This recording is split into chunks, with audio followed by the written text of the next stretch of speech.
측량 못하니 가장 좋은 길로 가장 완전한 길로 오늘도 날 이끄심 믿네. 이 시간 또한 오직 예수 그리스도의 십자가만 표대만 바라보며 위로받게 하시고 항상 감사와 찬양이 흘러넘치는 신실한 믿음 허락하여 주시옵소서.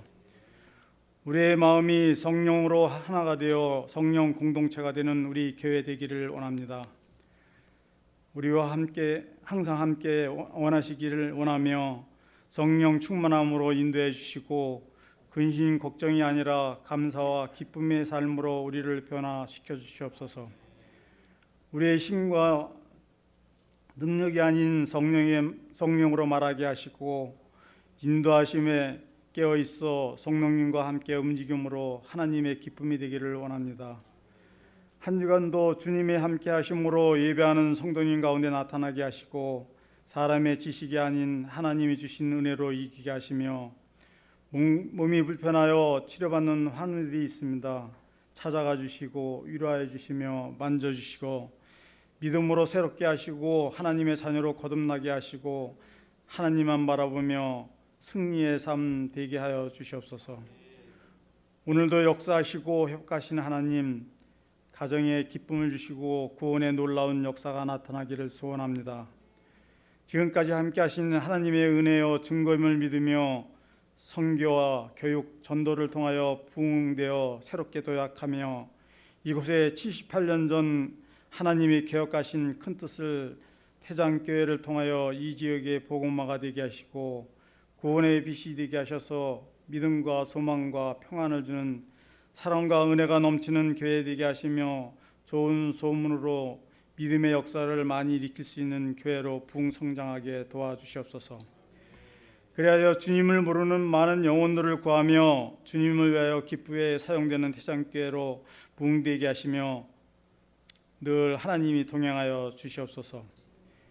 이 시간 말씀을 증거하시는 목사님께 함께 하시며 건강을 허락해 주셔서 함께 하여 주시고 영육간의 강건함으로 피곤치 않게 하시며 늘 함께 하셔서 영의 능력이 7배나 더하여 주시고 기름 부음을 더하여 주시며 권능과 권세의 입술로 생명의 말씀을 선포하게 하여 주시고 선포되는 말씀마다 아멘으로 화답하여 위로부터 축복이 차고 넘치게 하여 주시옵소서.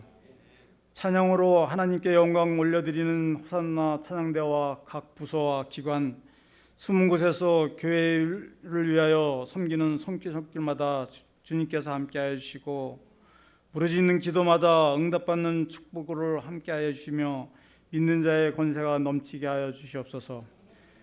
하나님 아버지, 이 시간 성령으로 임재하셔서 우리 마음과 뜻과 정성을 다하여 하나님께 예배하는 성도들의 가정과 일터 위에 항상 우리와 동행하심을 믿사오며 우리로 세상에서 주님의 증거가 될 수 있는 복을 허락하여 주시길 바라오며 예수 그리스도 이름으로 간절히 기도드립니다. 아멘. 이 시간 성경 봉독 시간입니다. 사무엘 16장 6절 13절 말씀을 하운숙 권사님 나오셔서 성경 봉독해 드리겠습니다.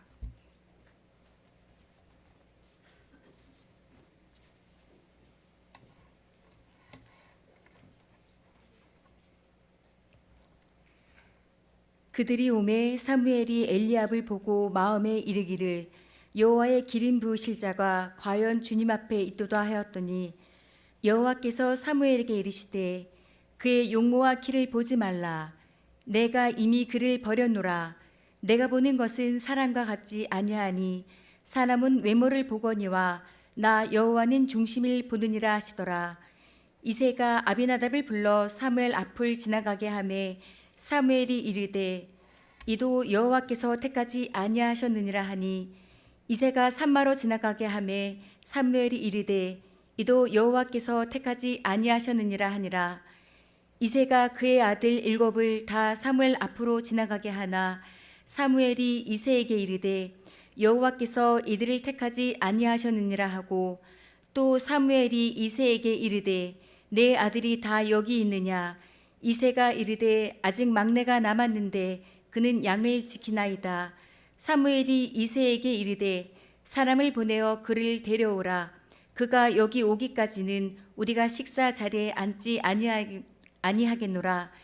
이에 사람을 보내어 그를 데려오매 그의 빛이 붉고 눈이 빼어나고 얼굴이 아름답더라. 여호와께서 이르시되 이가 그니 일어나 기름을 부으라 하시는지라. 사무엘이 기름 뿔병을 가져다가 그의 형제 중에서 그에게 부었더니 이날 이후로 다윗이 여호와의 영에게 크게 감동되니라. 사무엘이 떠나서 라마로 가니라. 아멘.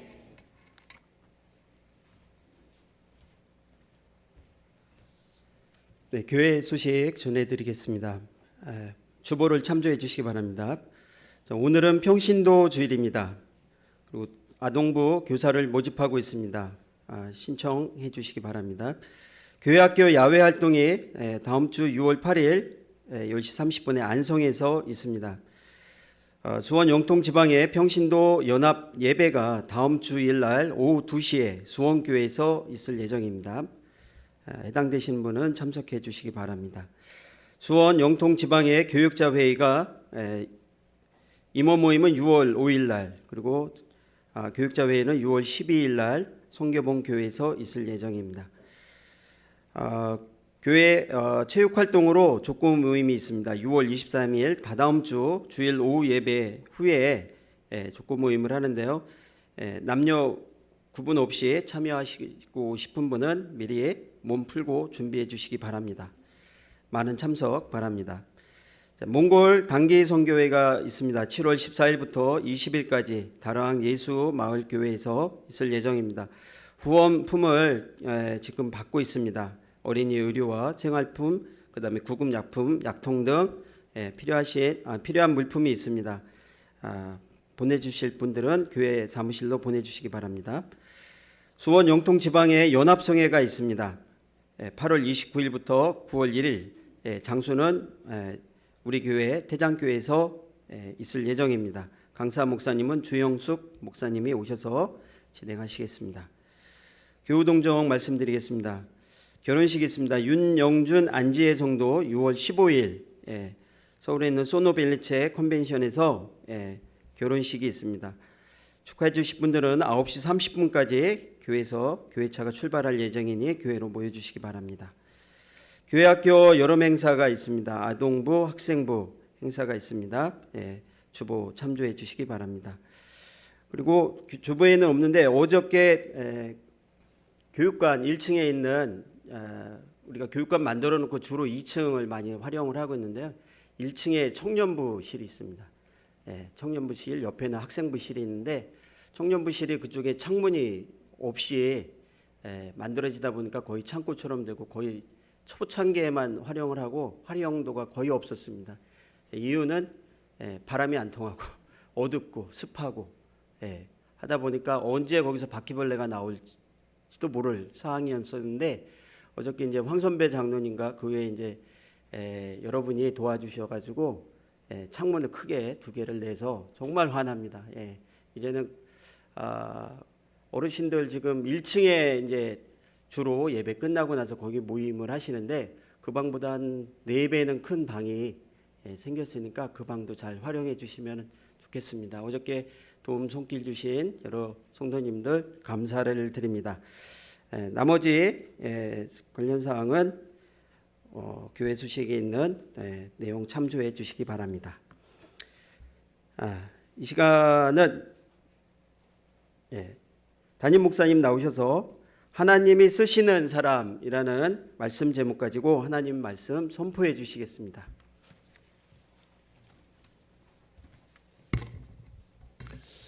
할렐루야.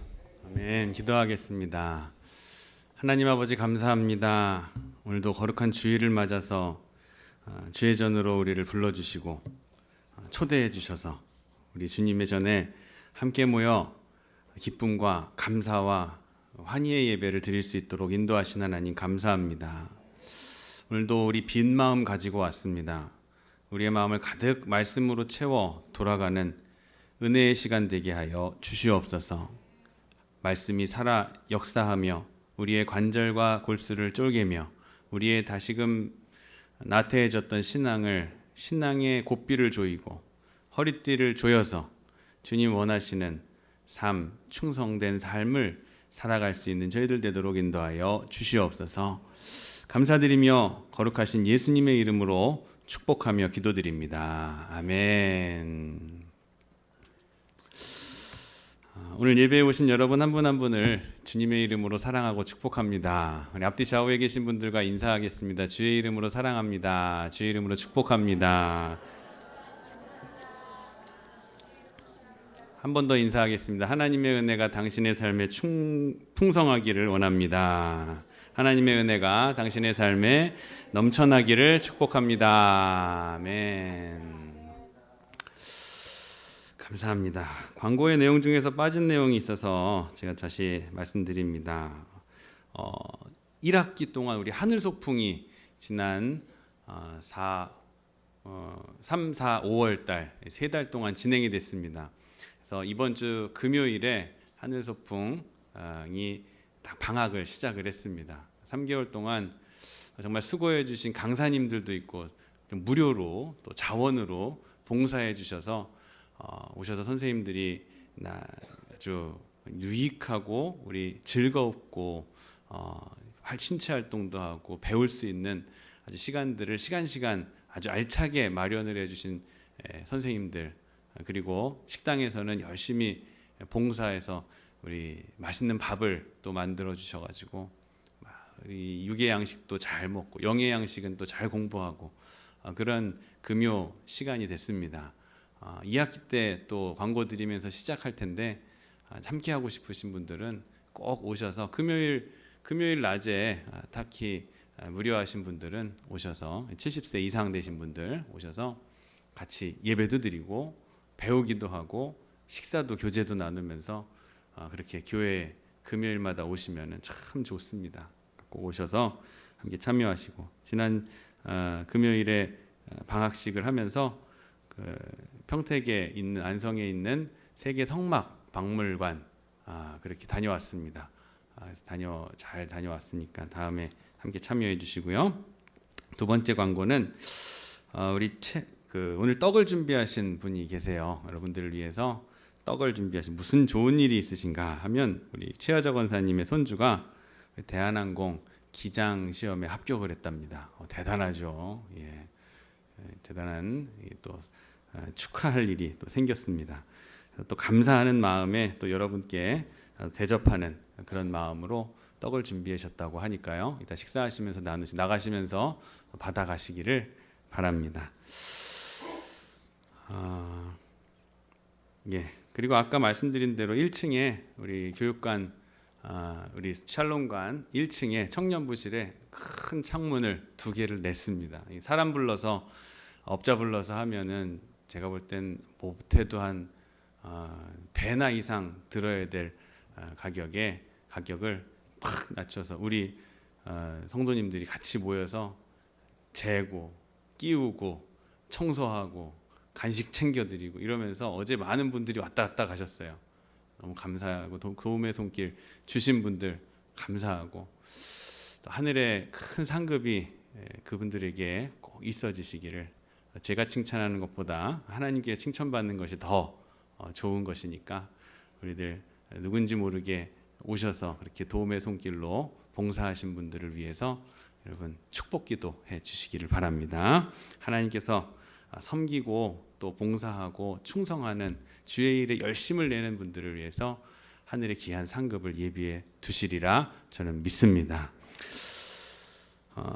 오늘 사무엘상 16장 6절에서 13절까지의 본문을 가지고 하나님이 쓰시는 사람, 하나님이 선택하는 사람, 이렇게 제목으로 하나님의 말씀 증거하도록 하겠습니다.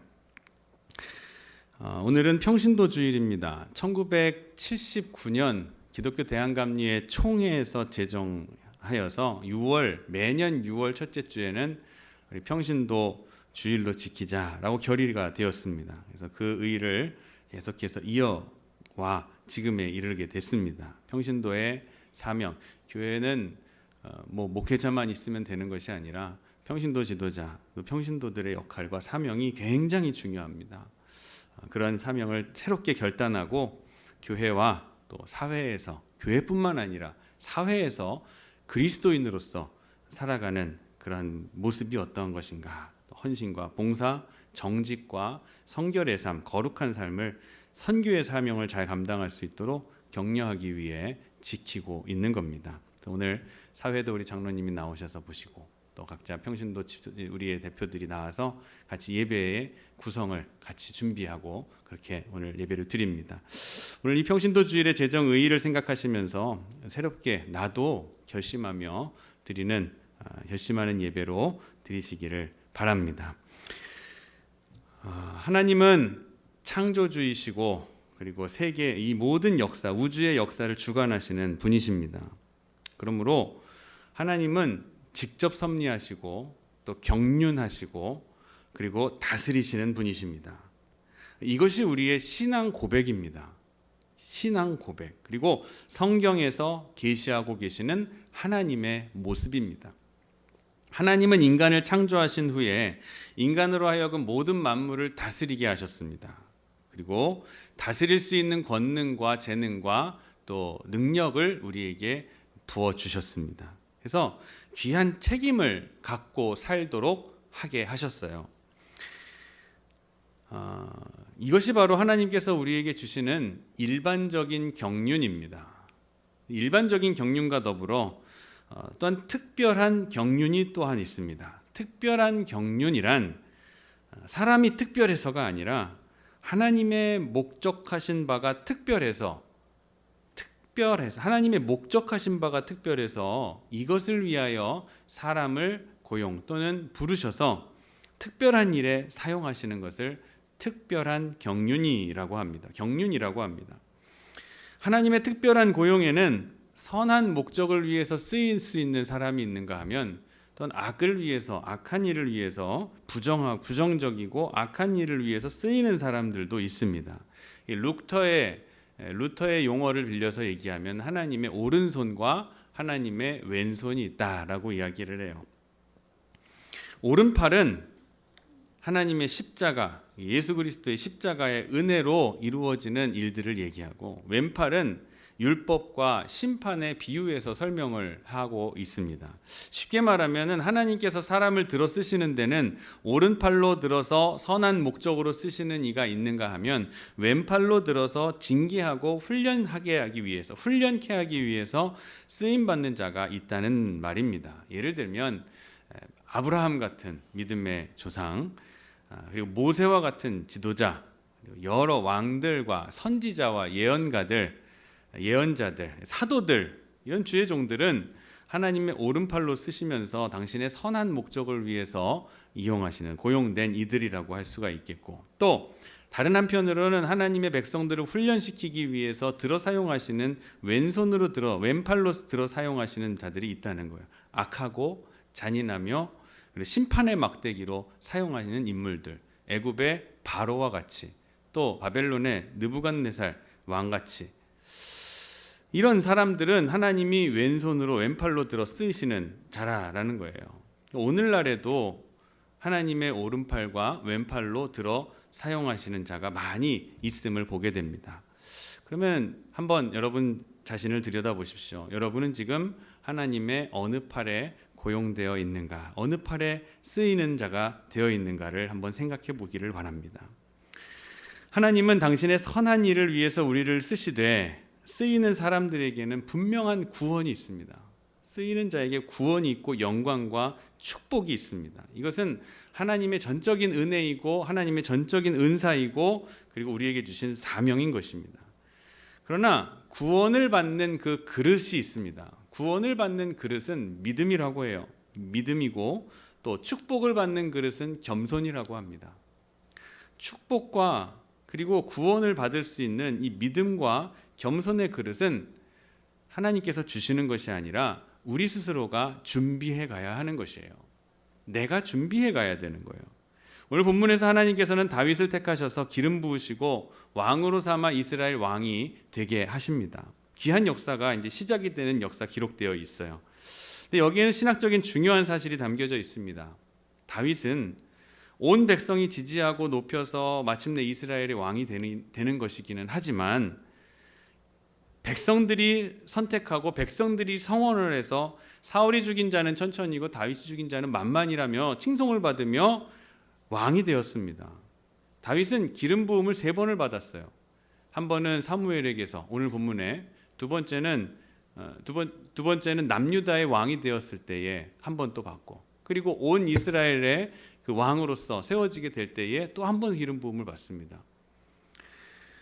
그렇게 기름 부음을 받는 다윗, 이 사람들에게 선택되어 높여서 왕이 됐지만 결국 그 이전에 그 온 이스라엘의 왕이 되어 대관식에 참여하는 그 다윗의 이전에 오늘 하나님이 먼저 선택해서 부르셔 그를 기름 부으심의 사건이 있었다는 거예요. 그러니까 사람들이 선택해서 세움 이전에 하나님의 선택과 하나님의 부르심과 세우심이 먼저 있었다라는 거예요. 미리 하나님의 사람으로, 당신의 사람으로 다윗을 선택하셨음을 우리는 알아야 됩니다. 하나님의 선택이 먼저 있었고 그 다음 백성으로 하여금 선택해 하셨다라는 말입니다. 그렇기 때문에 하나님의 이 선택이라는 것은 전적인 은혜입니다. 전적인 하나님의 은혜예요. 하나님은 당신의 사람을 쓰실 때에 그에게 영감도 주시고 능력도 주시고 은혜도 주시고 권세도 주십니다. 또한 필요한 건강도 주시고 재물도 주시고 장수도 허락해 주십니다. 그러니까 하나님께서는 우리에게 하나님의 일을 하는 데 필요한 모든 것들을 다 공급해 주신다라는 거예요. 그런데 문제는 이러한 은사를 우리에게 주시기 전에 인간 자신이 갖추어야 할 것이 있다라는 사실입니다. 우리가 갖추어야 될 것들이 있다라는 사실이에요. 근데 이것은 하나님께서 주시지를 않습니다. 그것은 인간 스스로가 하나님 앞에 내놓아야 할 기본적이고도 근본적인 것입니다. 그것은 바로 인간됨의 그릇이에요. 우리의 그릇이에요. 이 그릇은 내가 준비하는 것이고 나 자신의 것임을 명심해야 됩니다. 그 은사는 분명히 하나님께서 주시는 것이지만 이 은사를 받을 만한 그릇은 우리 각자가 자신이 준비해야만 한다는 것입니다. 사도 바울도 이에 대해서 이렇게 얘기합니다. 하나님께서 자기를 선택해 주셨고 그리고 능력과 권세와 지혜를 주셔서 말씀을 전하는 그러한 큰 역사를 이루게 하셨다고 이야기를 고백을 합니다. 어떻게 얘기하면 나를 능하게 하신 하나님께 감사한다라 그래요. 나를 능하게, 나를 할 수 있게 하신 하나님께 감사하다라고 고백하면서도 동시에 거기에 마지막에 자기의 자격 하나를 거기다가 집어넣고 있어요. 말하고 있어요. 뭐냐면 나를 충성되이 여겨 나에게 직분을 맡겨 주셨다라 그래요. 내게 충성되이 여기, 나를 충성되이 여겼다라는 거예요. 즉 바울 자신은 나에게 내가 충성과 진실이 있었기에, 내게 하나님을 향한 충성과 예수 그리스도를 향한 복음의 충성과 진실이 내게 있었기에 그 위에 하나님께서 능력과 은사를 내게 더 부어 주셨다라는 말이에요. 다르게 표현하면 하나님께서 바울의 충성을 인정해 주셨다라는 뜻이 되는 거예요. 바울은 충성과 진실을 하나님 앞에 드린 거예요. 그러면서 자신의 그릇을 크게 만든 겁니다. 오늘 본문 이야기는 아주 극적인 장면이 전개되고 있습니다. 그 배경을 한번 살펴보면 하나님은 사울을 먼저 왕으로 기름 부어 세우셨습니다.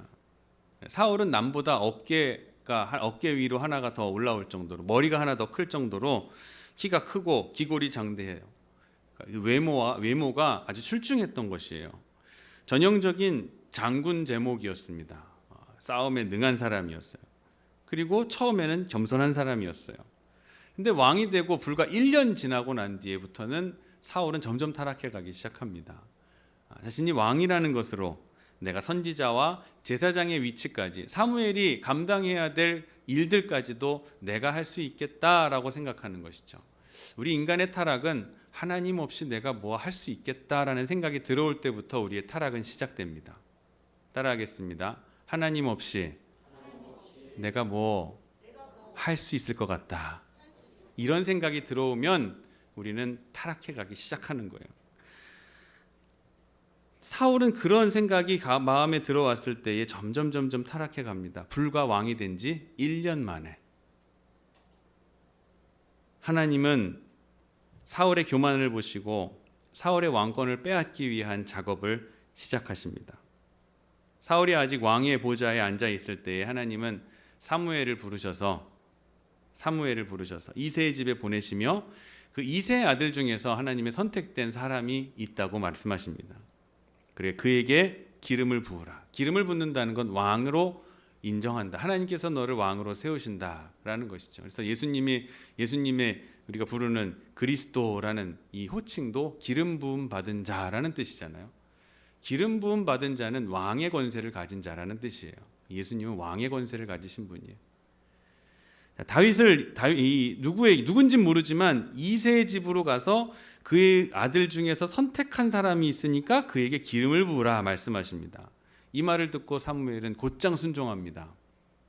무섭겠죠. 사울이 두려울 수도 있죠. 근데 즉시 순종. 하나님의 사람은 사람을 두려워하지 않습니다. 하나님의 말씀만 순종할 뿐이에요. 하나님의 말씀에 순종해요. 아브라함이 하나님께 이삭을 바치라고 하나님의 말씀 음성을 듣고 난 뒤에 이삭을 데리고 모리아산으로 갈 때에 그 다음 날 바로 아침에 일어나서 순종합니다. 지체하지 않아요. 하나님의 사람은, 하나님의 영을 받은 사람은 하나님께서 내게 주시는 말씀에 지체하지 않습니다. 순종해요. 즉시 나귀에다 안장을 치우고 출발 준비를 하는 거예요. 떠나라 라고 하시면 그 잘 살던 동네에서도 떠나는 거예요. 아브라함에게 너는 본토 친척 아비 집을 떠나 내가 내게 지시할 땅으로 가라 라고 하시니까 그 말씀 순종하면서 내가 여태껏 살아왔던 내가 나의 터전이었던 것을 깨끗하게 버리고 미련 없이 그 땅을 떠나게 되잖아요. 다윗이 오늘 나중에도 배우겠지만 다윗도 마찬가지입니다. 아버지가 형들을 돌아보면서 전쟁에 나간 형들에게 안부를 묻고 오너라, 생사를 확인하고 오너라, 그리고 천부장에게 치즈 10덩이를 갖다 주고 증표를 받아 오너라 라고 얘기하셨을 때 어떻게 막내를 보내요. 어떻게 막내를, 제일 어린 그 자녀를 그 요셉을 얼마나 사랑했습니까? 그 야곱은 그런 막내 아들을 막 총칼이 피가 난무하는 전쟁터로 보내가지고 증표를 받아오라고 하는, 저는 얼마나 이 다윗이 아버지에 대해서 이 분노할 수 있는 요건들이 곳곳에 있다고 저는 생각을 해요. 다윗이 이해할 수 없는 아버지의 명령들을 순종해야만 했었던 때, 그러니까 이 들이받아 할 수 있는 그 아버지의 말씀에 불순종할 수 있는 포인트가 곳곳에도 있는데도 불구하고 다윗은 정말 그 말씀에 즉시 순종하는 모습을 보입니다. 사무엘 선지자가 좀 이따 말씀드리겠습니다. 그 순종을 통해서 하나님께서는 사무엘에게 기름 부을 것을 명하신 거. 그거 보시면서 항상 하나님의 말씀을 가까이 하고 하나님의 음성을 듣고 그 음성대로 살려고 하는 선지자 사무엘에게 주시는 하나님의 말씀을 사무엘은 바로 즉시 순종합니다. 하나님이 사용하시는 사람, 하나님 쓰시는 사람은, 하나님 선택하시는 사람은 부르실 때 즉시 순종하는 사람이에요. 그게 내 머리로 이해는 안 되지만 즉시 순종하는 사람. 일단 순종해보고 하나님 그것 때문에 그러셨군요 라는 깨달음을 얻게 하시려고 그런 거예요. 자, 기름에 쇠뿔에 기름을 채워가지고 이새의 집으로 갑니다. 이새에게 이야기하죠. 당신의 아들 중에서 하나님께서 선택하신 자가 있다. 내게로 앞을 지나가게 하십시오. 하나씩 아들을 만나보게 됩니다. 첫째 아들이 누구예요? 첫째 아들이 엘리압을 봅니다. 엘리압이 지나갑니다. 키가 늠름하고 귀골이 장대하고 용모가 멋져요. 이 사람이구나. 하나님 이 사람이군요. 아니다. 너는 하나님 뭐라고 하시냐면은 그의 용모와 키를 보지 말라. 우리 함께 읽어보겠습니다. 여호와께서 시작. 여호와께서 사무엘에게 이르시되 그의 용모와 키를 보지 말라. 내가 이미 그를 버렸노라. 내가 보는 것은 사람과 같지 아니하니 사람은 외모를 보거니와 나 여호와는 중심을 보느니라. 여기에서의 그라고 하는 것은 엘리압을 얘기하기도 하지만 사울을 얘기하기도 합니다. 사울의 용모와 키, 백성들이 용모와 키를 보고 처음에는 베냐민 지파에서 왕 될 사람이 나왔다고 하니까 에이, 저 베냐민 지파, 저 죽어가던 지파, 기진맥진해서 숨만 쉬고 있는 지파에서 무슨 왕 될 사람이 나오겠어라고 생각했던 사람들이 사울의 외모를 보니까 눈이 초롱초롱해지는 거예요. 아, 과연 왕 될 만한 제목이구나 생각하면서 그 사울을 추대하여 왕을 세웁니다. 오늘도 엘리압을 봅니다. 이 엘리압이 키도 크고 용모가 준수하니까 그가 왕 될 제목이라고 생각을 한 거예요. 사무엘조차도 그가 왕이 될 만한 제목이라고 상상했던 거예요. 근데 하나님께서 이것을 부정하시죠. 너희는 외모를 보지만 나 여호와는 중심을 보느니라. 분명하게 말씀하셨어요. 두 번째 아들이 지나갑니다. 아비나답이 지나가요. 그리고 셋째도 지나가요. 삼마가 지나가요. 일곱 아들이 이렇게 다 지나갔는데도 하나님 음성이 없어요. 택하신 자가 없어요. 사무엘이 묻습니다. 아들이 더 없습니까? 그러자 이새가 그제야 말합니다. 아직 막내가 있습니다. 말째가 남아 있는데 그 막내가 지금은 들에서 양을 지키고 있습니다. 여기 그 설명을 좀 덧붙인다면 이런 뜻입니다. 아버지인 이새의 생각에는 막내 아들이 하나 있긴 하지만 변변치 않다. 보실 것까지 없을 겁니다. 그래서 하나님께서 자기 아들 중에 선택한 자가 있다 해도 저 막내는 아닐 것입니다 라고 생각을 했던 거예요. 거의 단정한 것이죠. 아버지의 생각뿐만 아니라 형들의 생각도 마찬가지였습니다. 아버지가 그렇게 하면 형들이라도 그래도 막내 와서 잔치에 같이 참여하고 사무엘 선지자 선생님께서 이 민족을 이끄는 지도자 선생님께서 우리의 마을에 오셨는데 그래도 막내도 구경하고 싶지 않겠어요? 좋은 음식 먹고 싶지 않겠어요? 좀 불러주죠. 대열에 끼워주자고 할 법도 한데 부르지도 않는 거예요. 형들이나 아버지나 이런 다윗은 끼일 자리가 아니라는 거예요. 인정받지 못하는 사람이에요. 초라한 사람인 거예요. 여러분, 우리가 살다가 보면 인정받지 못할 때 많아요. 우리가 뭐 공부를 많이 한 것도 아니고 높은 자리에 올라간 것도 아니고 돈을 많이 벌어서 재력이 있는 것도 아니고 변변치 못한 실력을 지닌 변방에 살고 있는 우리인데 하나님께서는 그러나 그 변방에 베들레헴이 뭐예요? 지금 우리는 예수님이 나신 동네라고 해서 굉장히 큰 동네처럼 알지만 이 당시는 변방의 시골 동네입니다. 아무도 알아주지 않는 거기서 무슨 왕이 나라고 할 정도로 아주 변방의 시골 동네인데 거기에서 하나님께서는 왕이 될 제목을 선택하셨다라는 거예요. 다윗을 하나님께서 세우셨다라는 거예요. 초라한 우리 가정에 예수님이 오실 수 있도록 초라한 우리 가정에 선택된 자가 될 수 있는 여러분 되기를 주의 이름으로 축원합니다. 우리 가정에도 선택된 나, 부르신 나, 부르심에 순종하고 있는 나. 하나님께서는 강하게 말씀하시는 거예요. 나의 보는 것은 사람과 같지 아니하니 사람은 외모를 보거니와 나 여호와는 중심을 보느니라. 그럼 중심이 어떻게 준비되어 있어야 되겠어요? 사람을 평가하는 그 기준이 우리는 사람을 보는 것이 참 힘듭니다. 사람을 바로 볼 줄 안다는 것이 참 힘들어요. 얼굴 잘생기고 키 크고 멋있으면 성격도 좋고 성품도 좋을 거라고 생각하고 믿음도 좋을 거라고 생각해요. 착각입니다. 외모를 보지 마십시오. 미국 오하이오주에서 있었던 전설과 같은 이야기예요. 모두가 아는 이야기. 농장을 크게 경영하는 테일러라는 사람이 있습니다. 이 주인. 어느 날 짐이라는 한 청년이 이 농장에 와서 일을 좀 시켜달라고 왔습니다. 일자리를 좀 얻으려고. 재워주는 것만 해주신다면 제가 뭐라도 다 하겠습니다. 창고에 건초 더미에서 그냥 자는 것도 괜찮다 여겨서 창고를 내어주고 집에서 일을 시키게 되는 거예요. 밥을 얻어먹고 잠을 아무렇게나 자면서도 정말 진실되고 열심히 일을 하는 거예요. 그러자 이 테일러 씨의 딸이 이 청년을 눈여겨보고 이 청년과 사랑에 빠지게 됐습니다. 서로 사랑하는 사이가 됐어요.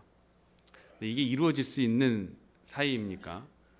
어디서 이름도 모르는 부모가 누군지도 모르는 청년이 와가지고 일 좀 시켜달라 그래서 일 시켜주고 집에서 일 시키면서 종처럼 부리고 있었는데 이 종이 내 딸을 넘봐 감히 넘봐 이러면서 상황이 돼버리니까 깜짝 놀라 어디 감히 내 딸을 넘보냐 책망하면서 이 짐을 내쫓았습니다. 30년의 세월이 지났어요. 30년의 세월이 지나고 이 테일러 씨가 창고를 정리하면서 청소를 하는데 그 기둥에 이 짐이 칼로 새겨놓은 자기의 이름이 거기 적혀 있는 거예요. 제임스 A. 가필드. 당시 미국의 대통령이었던 거예요. 만약에 테일러 씨가 30년 전에 대통령이 될 만한 제목을 알아봤다면, 사람의 중심을 볼 수 있는 눈이 있었다면 아마 대통령의 장인이 될 수가 있었겠죠.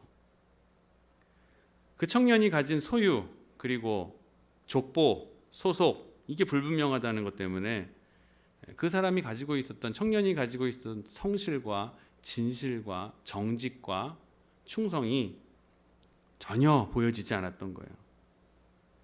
우리가 사람을 선택할 때는 어떠한 사람을 선택해야 되겠습니까?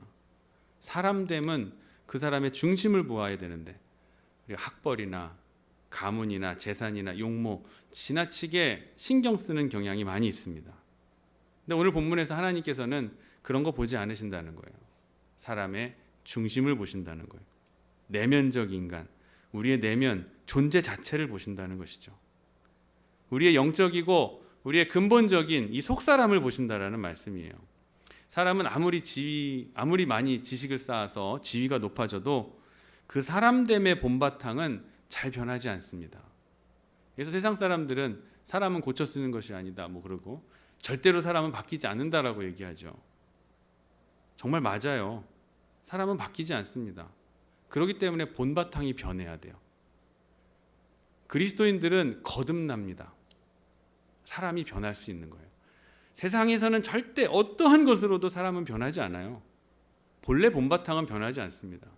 그러나 그것이 거듭남과 같이 새로 엄마 뱃속에 들어갔다 나온 것과 같은 그런 과정이 없으면 우리는 절대 이 인간이 새로, 이 성품이 새로워질 수가 없어요. 중생함이 없으면 우리는 바뀔 수가 없어요. 그 중생은 예수 그리스도를 통해서만 이루어질 수 있다는 것을 꼭 믿으시기를 바랍니다. 예수님이 그러니까 예수님을 진짜 인격적으로 만난 사람은 변화가 될 수밖에 없어요. 그리고 예수님과 동행하는 사람은 변화된 삶을 살 수밖에 없어요. 왜? 이전과는 다른 삶이니까. 죄된, 그리고 시기와 이 악독한 마음에 죄된 100% 죄악으로 가득 찬 인간의 모습 속에서 이것이 변화가 되어서 하나님의 성품을 지닌 자가 되어 완전히 거듭남의 경험이 있는 사람에게는 인생이 바뀌는 거예요. 정말 사람됨이 바뀌는 것은 중생밖에 없다.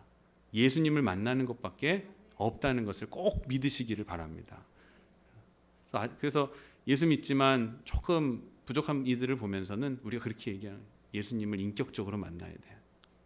저 사람은 우리는 예수님을 인격적으로 만나. 그리고 인격적 교제를 하면서 살아가야 돼. 저 사람 못 써. 손절각이야 하면서 끊어버리지 마시고 마음을 열고, 예수님 아직 만나서 못 만나, 인격적인 교제가 아직 없기 때문에 그렇지. 말씀이 지배받는 삶이, 말씀이 저 사람을 지배하는 삶을 살지 못하니까 그렇지. 긍휼한 마음으로 사람을 바라보실 수 있는 마음이 열려지시기를 주의 이름으로 축원합니다. 하나님과 교통하는 영적인 교통, 영적인 품성을 하나님께서는 보신다라는 거예요. 오늘 본문은 사건이 재미있게 전개되어 가고 있습니다. 다윗과 그의 형들이 양을 치다가 사무엘 선지자가 오신다는 얘기를 듣고 다 양을 치다 말고 집으로 들어옵니다. 더욱이 이 행사는 보통 잔치가 아니라 형제들 가운데에서 이스라엘의 왕으로 될 만한 사람에게 기름 붓는 아주 중요한 자리인 거예요. 저마다 형제들이 기대하고 있겠죠. 혹시 나 아니야? 혹시 나 아니야? 자, 그런 생각, 얼마나 흥분되고 좋은 시간입니까? 형제들은 옷을 다 깨끗한 옷으로 갈아입고 만약에 만에 하나 있을 기름 부음 받을 것을 대비해서 선지자 앞에 서게 잔치에 참여합니다. 다른 사람들은 다 분주한데 딱 한 사람 분주하지 않은 사람이 있어요. 다윗입니다. 다윗은 형들이 내버려 두고 간 양들을 다 추스려서 들에서 혼자 양을 칩니다. 형들이 잔치에 참여하기 위해서 준비하며 가면서도 저 다윗은 절대 아닐 거라고 생각하니까 가자고 권유하지도 않은 것 같아요. 아버지도 막내 아들은 이 후보 밖의 인물이라 생각해서 후보에도 넣지도 않습니다. 제외하고 있었어요. 그리고 다윗 자신도 사실 그 대열에 끼고자 했던 것도 아니에요. 얼마나 깨끗한 마음인지 몰라요. 굉장히 겸손한 다윗이었던 것 같아요. 지금 아버지, 형들, 그리고 다윗 자신, 사실 선지자가 오신다면 그 대열에라도 좀 끼어서 얼굴이라도 보고 구경이라도 좀 하고 싶은 게 사람 심리 아닙니까? 근데 전혀 동요하지 않는 다윗이에요. 하나님께서 선택한 자가 우리 형제들 중에 있다면 그야 당연히 형님들 중에 하나겠지. 나는 아닐 거야. 겸손하게 자기의 자리를 지킵니다. 얼마나 깨끗한 마음입니까? 하나님께서는 이런 깨끗한 마음에 왕권을 허락해 주시는 줄 믿으시기 바랍니다. 깨끗한 마음에, 정직한 마음에. 자기가 왕이 될 수 있다는 사람, 왕이 될 수 있는 사람이라고 전혀 생각하지 않는 겸허한 마음,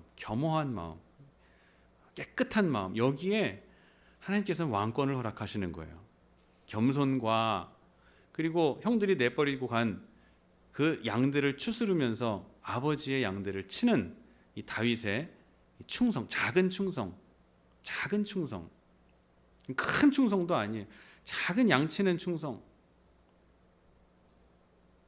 다윗에게 하나님께서 이후로 별명을 붙여주십니다. 나의 종, 나의 정직한 다윗. 나의 종, 정직한 다윗. 하나님, 이 다윗이 이후에 이름이 나올 때마다 하나님께서 부르시는 명칭이 이거예요. 나의 종, 정직한 다윗.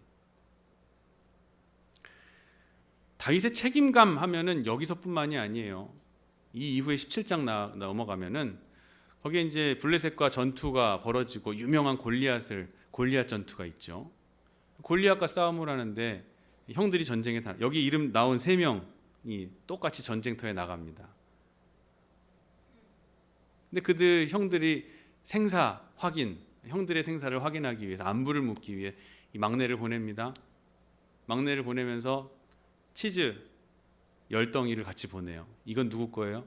천부장에게 주고 뇌물로 우리 형들 잘 좀 봐주십사 하면서 이새가 이 다윗에게 시켜서 들려보냅니다. 형들 거 곡식들 먹을 것들 챙기고 또 뇌물도 하나 챙겨가지고 보내는데 마지막에 덧붙이는 게 뭐냐면 가서 증표를 가져와라 라 그래요.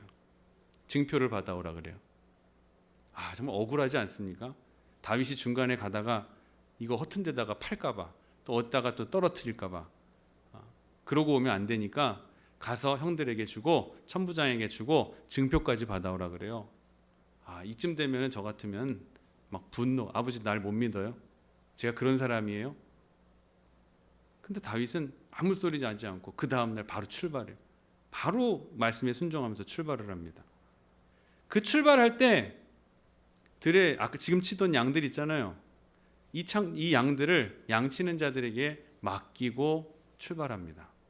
내가 치는 양들에 대한 책임을 끝까지 전달하고 가는 거예요. 도착했습니다. 전쟁터에 도착했는데 형들을 만나러 가요. 그때 가지고 왔던 짐들 없어지면 안 되니까 짐 맡기는 자들에게 맡겨두고라고요. 17장 잘 읽어보시면 다 나옵니다. 자기가 갖고 온 물건들도 이거 내 임무가 이거였기 때문에 그래요. 다윗은 처음부터 전쟁터에 골리앗 이기려고 온 게 아니에요. 전쟁하려 온 게 아니에요. 아버지가 나에게 맡겨주신 이 임무 수행하려고 온 거예요. 아버지가 내게 하라고 하신 거 그거 하려고 전쟁터 지금 온 거예요. 형들에게 만나러 온 거예요. 그만큼 자기에게 주어진 일에 정말 신실하게 충성하는 거예요. 내게 주신 것 잊어버리면 안 되니까 이거 맞는 자에게도 맡겨주고 그리고 형들을 만나러 가고 내가 치던 양들 하나라도 없어지면 안 되니까 이거 아버지의 양인, 아버지가 내게 맡기신 양들이니까, 비록 사무엘 선지자가 와서 그 잔치자리에 부르지도 않는 그런 아주 하찮은 임무, 내게 맡기신 임무지만 나 그거 양 치는 자에게 잘 맡겨두고 인수인계 잘 해놓고, 이게 다윗입니다.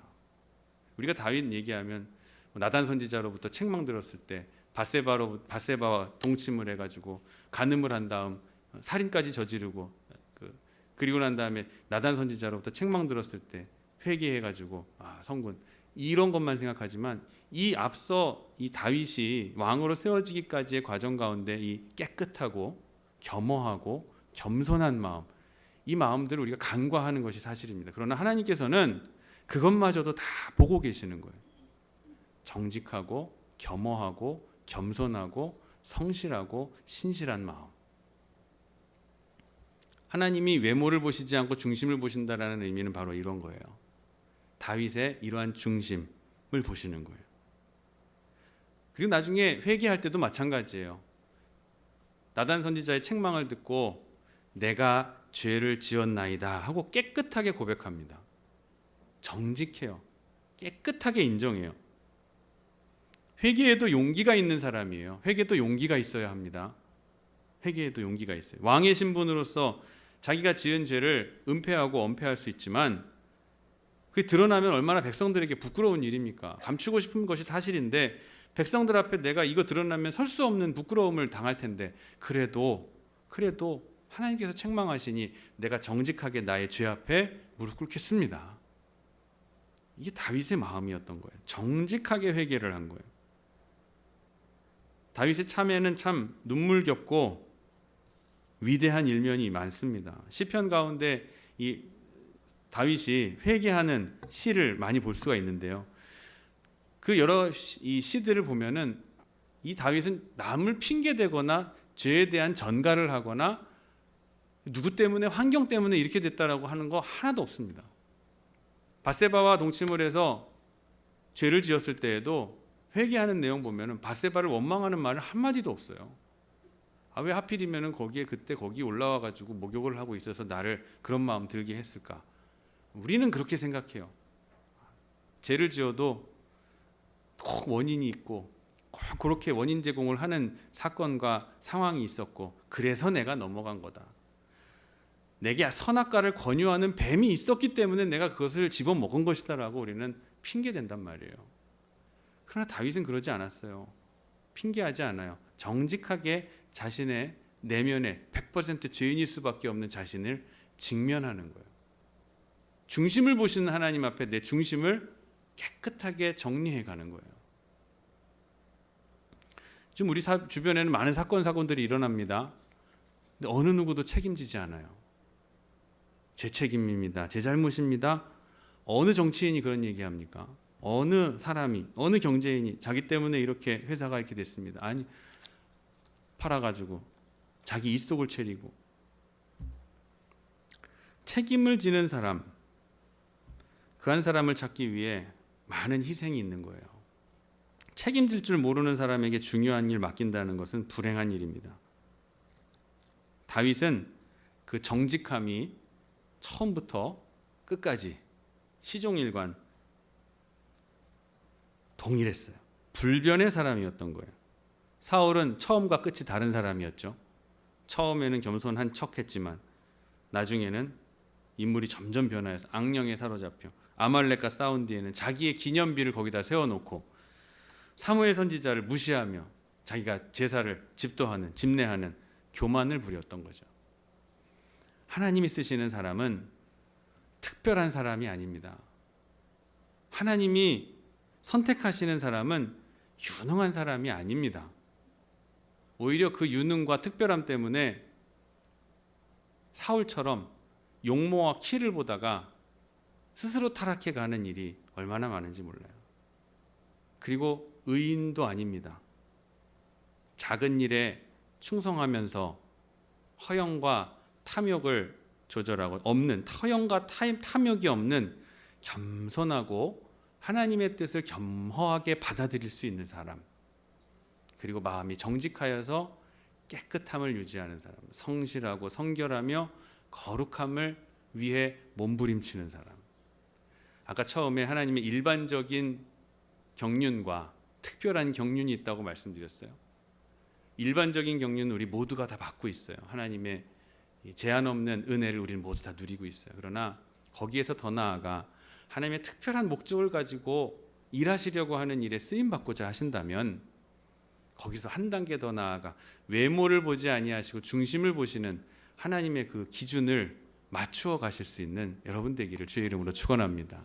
정직하고 성실하고 성결하며 겸허하게 하나님의 뜻을 기다리는 사람.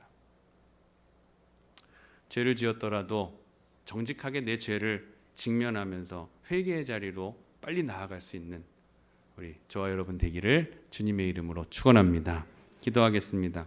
하나님 감사합니다. 오늘도 우리에게 말씀을 주시니 감사합니다.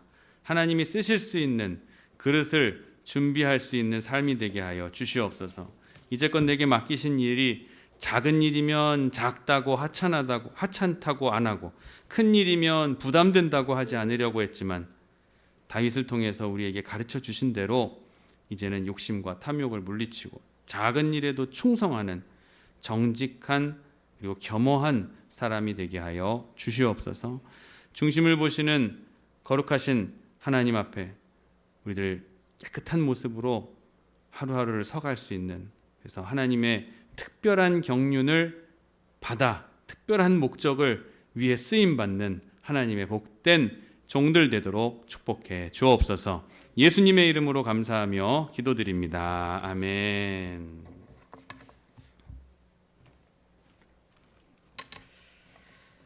다 같이 찬송 320장 찬양 드리면서 준비하신 헌금 봉헌하도록 하겠습니다.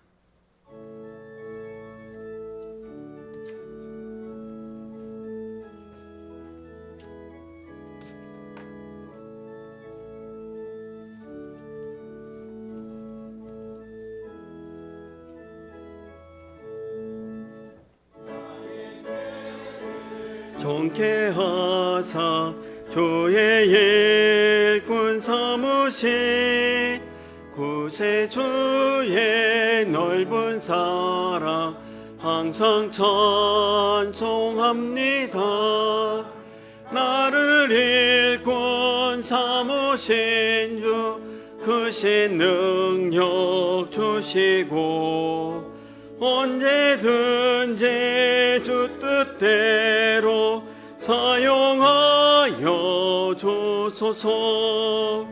내게 부어주시려고 은혜 예비하신 주, 주의 은혜 채워주사 능력 있게 하소서.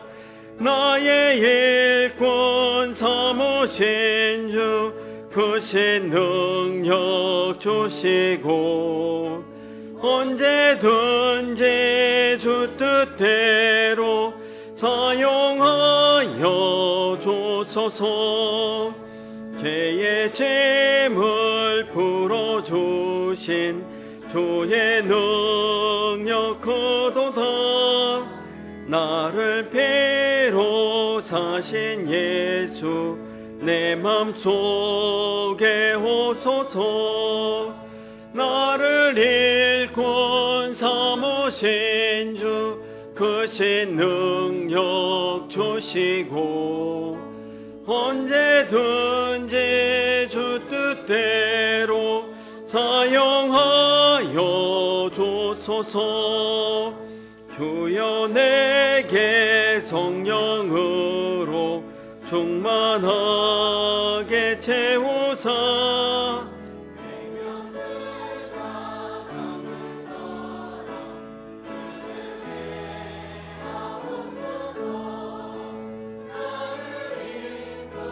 삼으신 주 크신 능력 주시고 언제든지 주 뜻대로 사용하여 주소서. 아멘.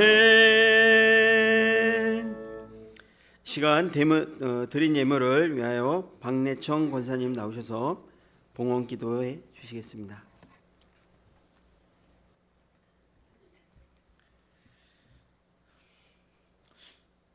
할렐루야. 우리의 삶을 통하여 예배 받으시길 원하신 하나님, 오늘도 우리에게 새날을 허락하여 주시고 거룩한 주님의 날을 기억하며 이 시간 우리의 마음과 뜻과 정성을 모아 살아계신 하나님을 바라보며 거룩한 예배자로 살아가게 하신 하나님 감사를 드립니다. 하나님의 형상 따라 지음받은 거룩한 자녀의 삶보다 죄의 유혹을 따라 세상과 타협하며 세상을 더 사랑했던 우리의 어리석었던 모습들을 용서하여 주시고 오늘도 우리를 죽기까지 사랑하신 예수 그리스도의 보혈의 공로를 의지하며 하나님 말씀 앞으로 나아가오니 우리를 긍휼히 여기시고 이 시간 우리의 모든 삶 가운데 예수 그리스도의 보혈의 피로 덮어주셔서 다시금 주의 거룩한 백성으로 신실한 하나님의 자녀의 삶으로 온전히 거듭나는 회복의 은혜가 이곳에 모이는 우리 모두에게 임하게 하여 주시옵소서. 평신도 주의를 통하여 하나님께서 각자의 모습을 통하여 우리를 주의 일꾼 되게 하시고 이 땅 가운데 우리에게 맡겨진 사역을 믿음으로 감당케 하시며 그 가운데 주의 은혜를 보게 하시니 감사를 드립니다. 이 거친 세상을 살아가는 동안에도 지치지 않도록 날마다 인도하여 주시고 때를 따라 내 옆에 귀한 믿음의 동역자를 통하여 힘을 얻게 하시고 기도의 동역자를 통하여 고난 가운데 위로받게 하시며 모든 일에 섬김으로 헌신하는 동역자들을 통하여 살아계신 하나님을 보게 하시니 감사를 드립니다. 아무도 예배하지 않는 그곳에서 주님을 예배하는 자들을 기억하여 주시고 누구도 헌신하지 않는 그곳에서 주님께 헌신하는 이들을 기억하여 주시옵소서. 지난 78년간 힘겼던 세월을 통하여 평생을 무릎으로 주의 몸된 대장교를 지키고 예배하며 헌신하신 믿음의 선조들을 기억하여 주시고 그 신앙을 온전히 본받아 주의 몸된 교회를 더욱더 사랑하며 섬길 때 거룩한 하나님의 나라가 우리의 믿음의 가정 위에 세워지게 하시고 주의 몸된 대장교회에게 임하게 하시며 이 사역을 온전히 감당함에 조금도 부족함 없이 기억에 쓰임받을 수 있는 대장교회 모든 지체들이 되게 하여 주시옵소서. 오늘도 주의 은혜를 사모하는 모든 자들에게 흔들어 차고 넘치도록 채워주실 주님을 기도합니다.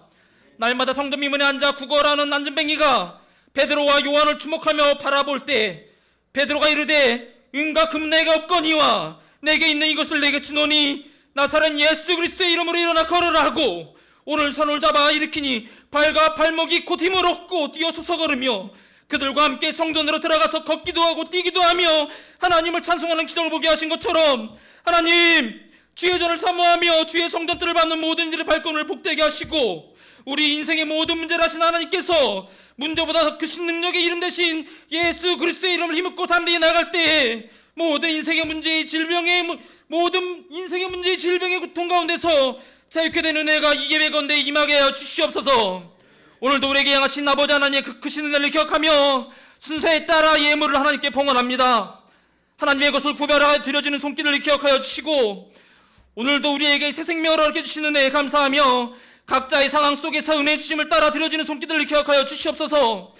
비록 지극히 작은 자의 보리떡 5개와 물고기 2마리일지라도 예수님께 드려질 때 하나님의 방법대로 쓰고도 남게 하시는 놀라운 역사가 대장교회에도 임하게 하여 주시고 감사의 제목들로 드려지는 정성된 예물을 통하여 하늘문이 열려지는 은혜가 우리의 삶 가운데 날마다 차고 넘쳐나게 하시고 이것이 우리의 믿음이 고백이 되고 간증이 되며 기쁨이요 자랑이 되는 은혜 충만한 대장교회가 되게 하여 주시옵소서.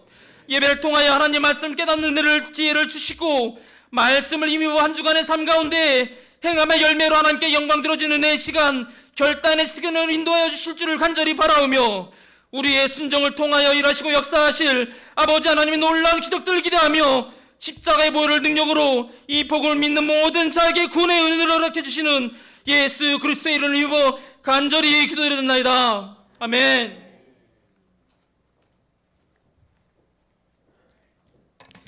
네, 이 시간 최동환 목사님 나오셔서 축도하심으로 평신도 주일 예배를 마치도록 하겠습니다.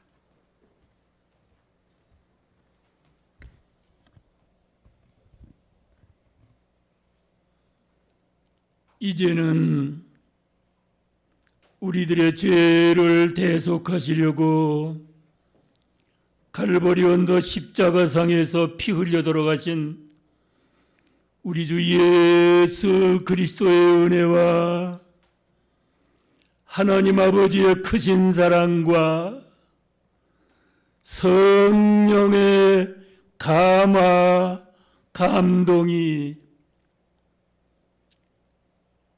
우리 태장감리교회 위에